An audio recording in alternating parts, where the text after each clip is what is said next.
Sino si Macario Sakay? Bayani ba o tulisan? Kayo na bahalang humusga. Si Macario Sakay ay isang kilalang leader ng kilusang revolusyonaryo sa Pilipinas noong panahon ng pananakop ng mga Amerikano. Ipinanganak siya noong Marso 1, 1870 sa Tondo, Maynila. Sumapi siya sa Katipunan at naging mahalagang bahagi ng kilusang armado laban sa kolonyalismong Espanyol. Matapos ang pagkatalo ng mga Pilipino sa digmaang Filipino-Amerikano, nanatili si Sakay sa labanan. Itinatag niya ang Katipunan ng Republika ng Pilipinas noong 1902 at tinutulan niya ang pagtanggap ng mga Pilipino sa pagpapatakbo ng mga Amerikano sa bansa. Ano ang Bandolero Act 1902?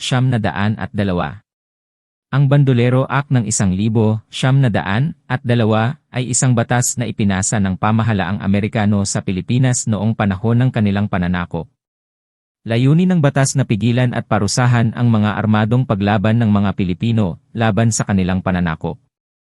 Ang batas ay nagtakda ng mahigpit na pagbabawal sa anumang aktibidad na naglalayong makamtan ang kalayaan at soberanya ng Pilipinas sa paraang armado. Sa ilalim ng Bandolero Act, itinuturing na dishonorable criminal activity ang mga armadong paglaban ng mga Pilipino laban sa pamahalaang Amerikano. Ipinagbawal din ng batas ang mga pangkasarinlan at makabayang kilos na may paggamit ng armas laban sa mga Amerikano. Ang pagpasa ng Bandolero Act ay nagresulta sa pagsupil sa mga gerilya at rebelyon laban sa pananakop ng mga Amerikano sa Pilipinas.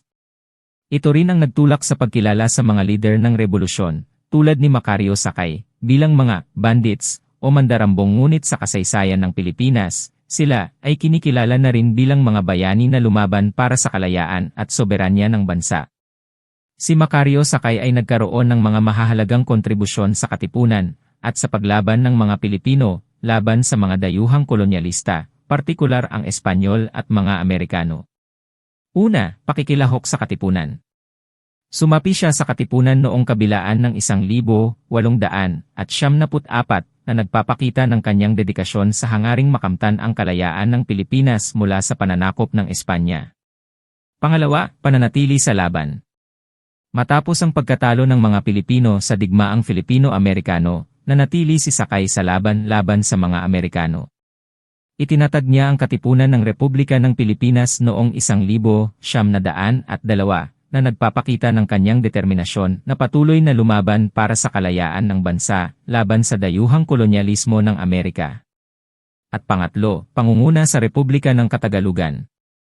Kinikilala siya bilang Pangulo ng Republika ng Katagalugan, isang pagsisikap upang ipahayag ang soberanya ng mga Pilipino laban sa pananakop ng Amerikano. Sa ilalim ng kanyang liderato, ipinaglaban ni Sakay ang karapatan ng mga Pilipino sa sariling bayan at kalayaan mula sa dayuhang puwersa.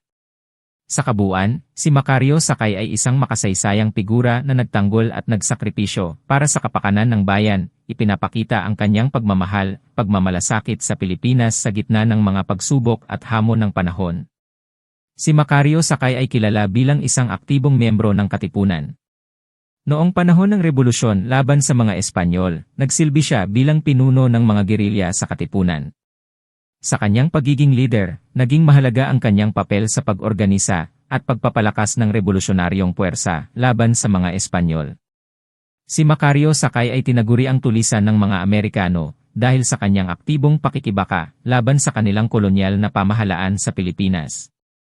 Ang terminong tulisan ay karaniwang ginagamit ng mga otoridad o kalaban upang tukuyin ang mga taong sumusuway sa batas at umuupo sa mga pamahalaang hindi kinikilala ng mga mananakop.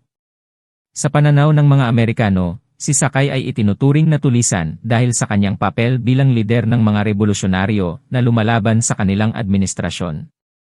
Bagamat sa kasaysayan ng Pilipinas, maraming tulad ni Sakay ang kinikilala na hindi lamang simpleng kriminal kundi bayani na nagsakripisyo para sa kalayaan at soberanya ng bansa laban sa dayuhang pananakop. Nang sumuko si Emilio Aguinaldo sa mga Amerikano noong 1901, nagpatuloy si Sakay sa pakikibaka laban sa bagong kolonyalismo ng Amerikano. Patuloy na ipinaglaban ni Sakay ang kalayaan ng Pilipinas mula sa pananakop ng mga Amerikano. Noong Mayo 1902, matapos ang pagkatalo ni Emilio Aguinaldo, ang pagkatatag ng civil government sa Pilipinas sa ilalim ng Amerikano, lantarang idineklara ng hukbo ni Macario Sakay ang kanilang pagtutol sa pamamahala ng mga Amerikano. Si Sakay, kasama ang kanyang mga kasamahan, tulad ng mga taga-Katagalugan, ay patuloy na lumaban laban sa kolonyalismo ng Estados Unidos. Noong taong 1905, pinahintulutan ni Gobernador General Henry Clay Aide ang pinuno ng Filipino Labor na si Dominador Gomez na makipag-areglo sa grupo ni Macario Sakay. Ang pagpayag na ito ay bahagi ng patakarang tinatawag na Policy of Attraction ng mga Amerikano, kung saan sinubukan nilang pakitunguhan ng maayos ang mga lider ng revolusyonaryong grupo upang makamit ang kapayapaan at pagkakaisa sa Pilipinas pagkatapos ng digmaang Filipino-Amerikano. Sa pamamagitan ng pag-areglo, layunin ng mga Amerikano na mapanatili ang kaayusan at kapayapaan sa mga kolonya nila sa Pilipinas. Gayunpaman, sa kaso ni Sakay, hindi nagtagumpay ang pag-aareglo, at patuloy siyang nanatiling aktibo sa kanyang pakikibaka laban sa mga Amerikano hanggang sa kanyang pagkahuli. Si Macario Sakay at ang kanyang mga kasamahan ay nagdesisyon na sumuko noong Hulyo 20, 1906 sa mga Amerikano. Sa kabila ng matagal na paninindigan ni Sakay sa pakikibaka laban sa kolonyalismo ng Amerikano, ang kanilang desisyong sumuko ay nangyari matapos ang ilang taon ng pagtutol at pakikibaka. Matapos ang kanilang pagkakahuli, iniharap sila sa mga otoridad ng Amerikano at dinesisyonan na sila'y hatulan ng kamatayan. Sa Setyembre 13, 1907, isinagawa ang pagbitay kay Macario Sakay at sa kanyang kasamahan sa kanilang laban para sa kalayaan ng Pilipinas. Siya ay namatay sa edad na 37. Bago siya mapaslang ay ito ang kanyang huling kataga sa mga taong nakasaksi at mga Amerikano na tumuligsa sa kanila.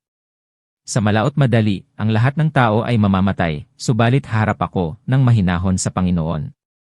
Ngunit gusto kong sabihin sa inyong lahat na hindi kami mga magnanakaw. Hindi kami mga tulisan na tulad ng ipinaparatang ng mga Amerikano. Kami ay tunay na katipunan na nagtatanggol sa ating inang bayan. Paalam at naway muling isilang sa ating hinaharap ang kalayaan. Hindi man natin masyadong kilala si Macario Sakay ay isa lang ang masasabi natin sa kanya, siya ay isang bayani na lumaban at nagbuhis ng buhay para sa inang bayan. Maraming salamat mga ka-Dark Tales sa inyong panonood. Huwag kalimutang mag-like, subscribe at pindutin ang notification bell para sa susunod na mga kwentong kagaya nito. Salamat.